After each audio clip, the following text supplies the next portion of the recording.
Les artistes contre la Tour Eiffel. La protestation suivante se signe en ce moment dans Paris. À Monsieur Alphand.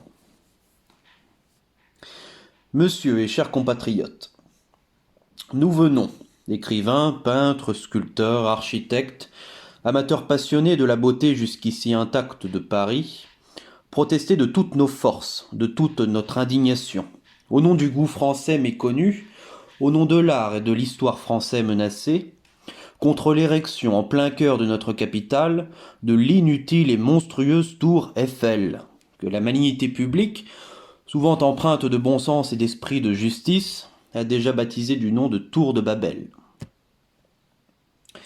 Sans tomber dans l'exaltation du chauvinisme, nous avons le droit de proclamer bien haut que Paris est la ville sans rivale dans le monde. Au-dessus de ses rues, de ses boulevards élargis, le long de ses quais admirables, du milieu de ses magnifiques promenades, surgissent les plus nobles monuments que le génie humain ait enfantés. L'âme de la France, créatrice de chefs-d'œuvre, resplendit parmi cette floraison auguste de pierre. L'Italie, l'Allemagne, les Flandres, si fiers à juste titre de leur héritage artistique, ne possèdent rien qui soit comparable au nôtre. Et de tous les coins de l'univers, Paris attire les curiosités et les admirations. Allons-nous donc laisser profaner tout cela? La ville de Paris va-t-elle donc s'associer plus longtemps au baroque, aux mercantiles imaginations d'un constructeur de machines, pour s'enlaidir irréparablement et se déshonorer? Car la tour Eiffel, dont la commerciale Amérique elle-même ne voudrait pas, c'est, n'en doutez point, le déshonneur de Paris. Chacun sent, chacun le dit, chacun s'en afflige profondément, et nous ne sommes qu'un faible écho de l'opinion universelle, si légitimement alarmée. Enfin, lorsque les étrangers viendront visiter notre exposition, ils s'écrieront étonnés. Quoi ?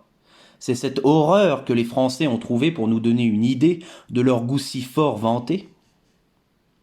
Et ils auront raison de se moquer de nous, parce que le Paris des gothiques sublimes, le Paris de Jean Goujon, de Germain Pilon, de Puget, de Rude, de Barry, etc., sera devenu le Paris de Monsieur Eiffel.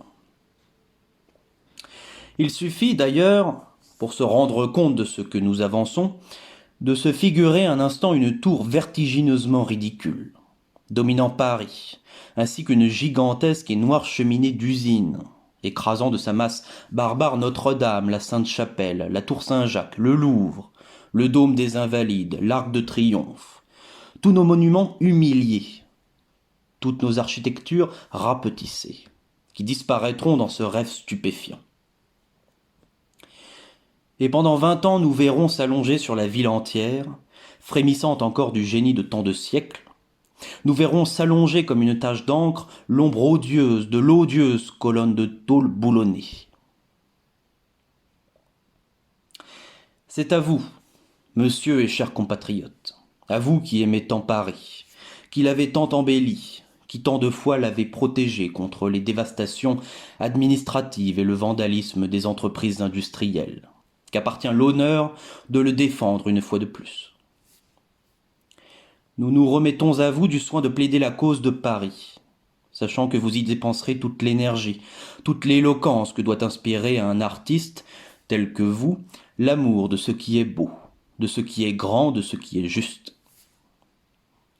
Et si notre cri d'alarme n'est pas entendu, si vos raisons ne sont pas écoutées, si Paris s'obstine dans l'idée de déshonorer Paris, nous aurons du moins, vous et nous, fait entendre une protestation qui honore.